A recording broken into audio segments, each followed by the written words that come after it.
Welcome back to the TLC Perfect Pond channel. Have you ever fished a pond where it seemed like all you could catch is a bunch of tiny little bass like this? Well, today we're going to talk about this pond behind me here, which is full of tiny bass like this. We're going to talk about what can cause a pond to have an underperforming bass population, and then we'll show you a neat little tool we use to kind of help us with catch and release management strategies for our customers. So this here is about a 4-acre farm pond. It's nice and full because we've had plenty of rain lately, and it stays pretty fertile because it gets a lot of runoff from that farmland over there. But this pond is absolutely stocked full of those tiny little bass that I just showed you. So I came out here earlier today with my fishing rod, caught a few of these to show you for demonstration purposes, and you can see there's I don't know, 5 or 6 of them in there, all about the same size, all small bass.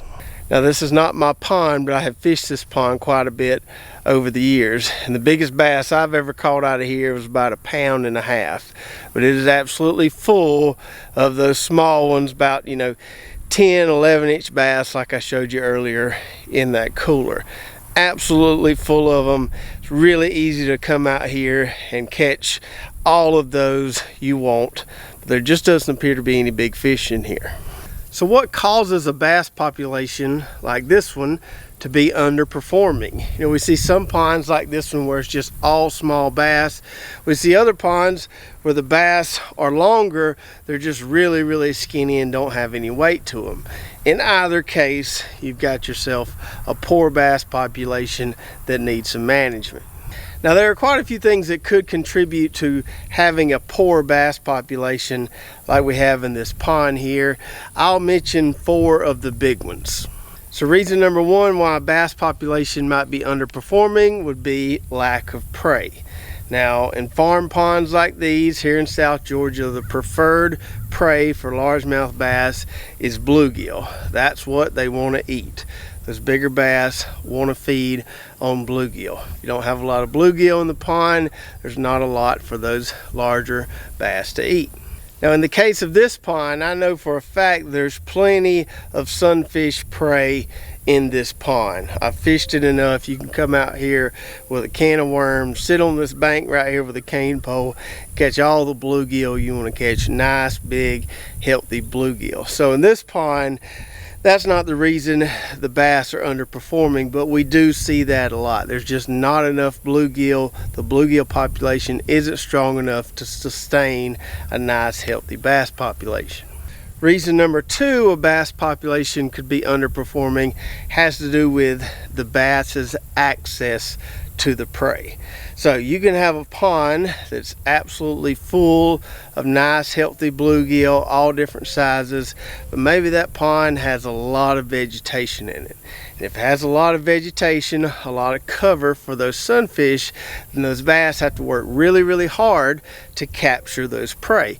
What ends up happening is they expend just as much energy capturing the prey as they get from eating the prey, and they end up not growing a whole lot, and they don't look nice and fat and happy. They tend to be on the skinnier side because they're expending so much energy trying to capture those bluegill in really heavy cover.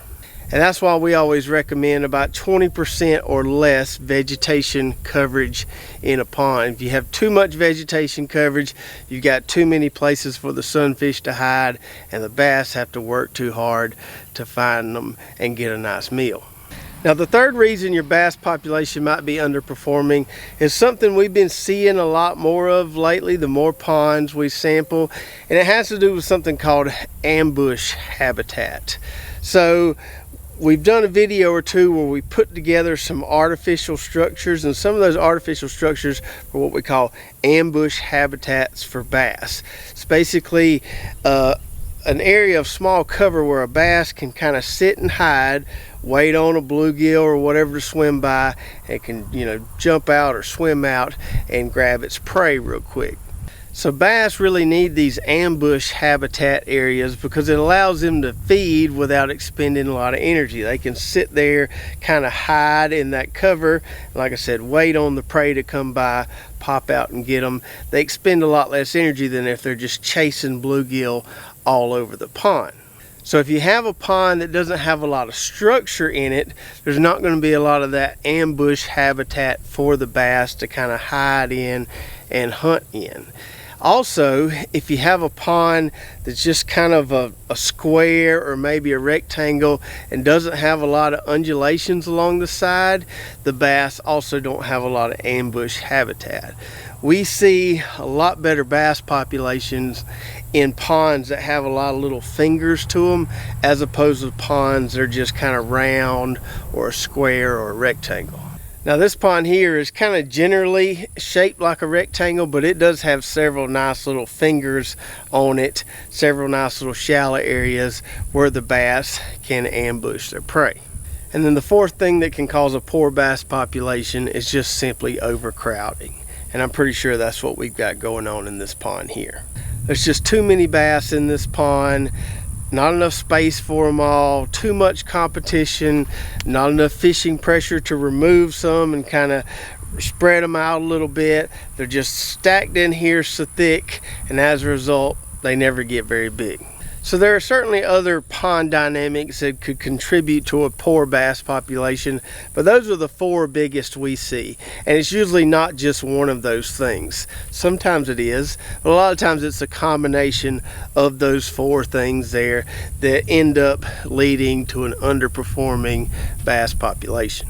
So like I said earlier, the overcrowding in this pond has been a problem for quite some time. And it has a lot to do with the fact that nobody really fishes this pond. So there's not enough fish being taken out of here on a yearly basis. And we see this a lot with the ponds that we survey and manage. Pond owners, for some reason, are really worried about people catching all the fish out of their pond. They're really worried about it being overfished.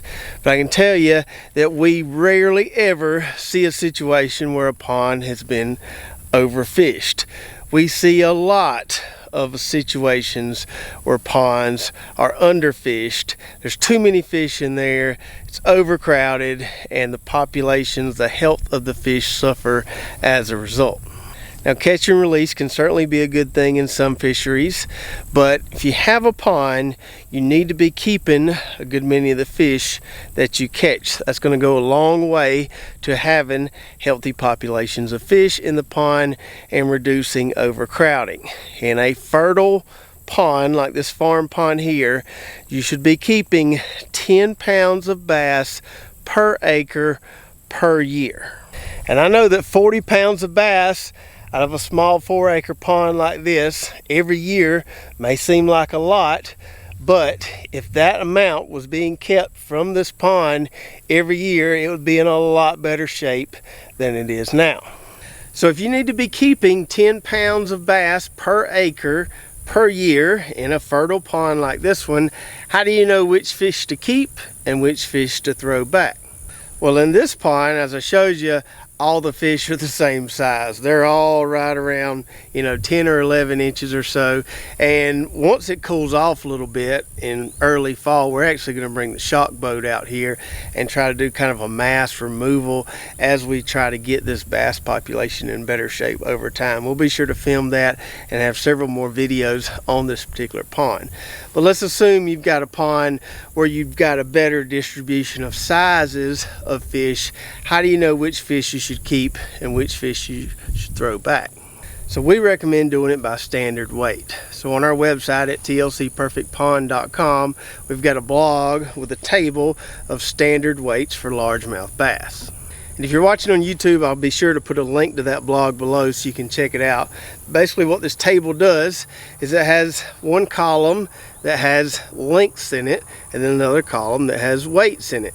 So if a bass is, say, 14 inches long, it tells you what that bass should weigh if it's healthy.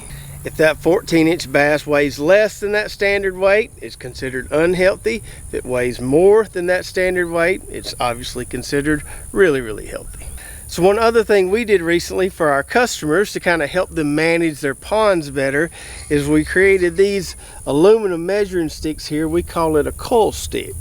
So on this coal stick, at every inch of length, it has a weight associated with it. This weight is 90% of the standard weight for that length. This is what we call the coal weight. So if you catch an 8-inch bass and it weighs less than 0.22 pounds, you should keep it.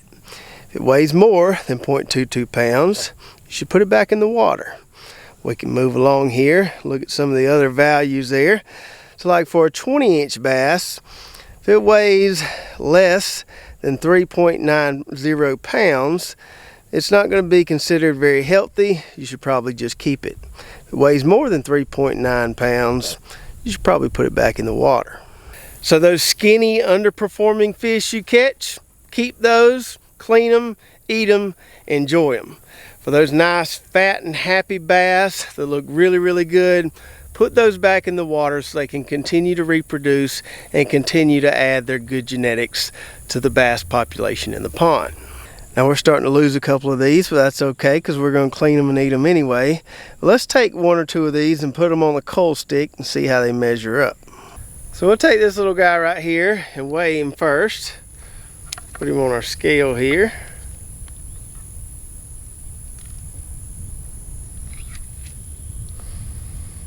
And looks like we got about 4.5 ounces. And if we put him on a coal stick here, we can see he's right at about 10 inches long, and 90% of standard weight for a 10-inch fish should get him at 0.45 pounds. This fish doesn't weigh close to half a pound, so this is definitely an underperforming fish, one we should keep. So remember, put back the fat, healthy fish, keep and eat the skinny fish, and that'll go a long way to maintaining a really nice bass population in your pond. And for those coal sticks, like I said, we make those available to our customers here in South Georgia and North Florida, but we could also put those on our website if enough people were interested in them. So let us know in the comments below if you'd be interested in one of those coal sticks. Maybe something that we can add to our website in the future, and then we can ship them all over the country. So I hope you enjoyed the video today. I hope you found all this information useful. If you did enjoy it, please give us a thumbs up and hit that subscribe button if you haven't already. If you're in the North Georgia or South Florida area and could benefit from our pond management services, whether that's vegetation control, population sampling, fish stocking, fertilization, anything like that, you can go to our website, tlcperfectpond.com. There's a contact form there on our website. Fill that out. We'll get back with you, schedule a time to take a look at your pond. And like I told you earlier, stay tuned for more updates on this pond. We'll be shocking it, doing some bass removal once it cools off a little bit. So we'll have more videos coming from this pond. But until next time, y'all have a good one.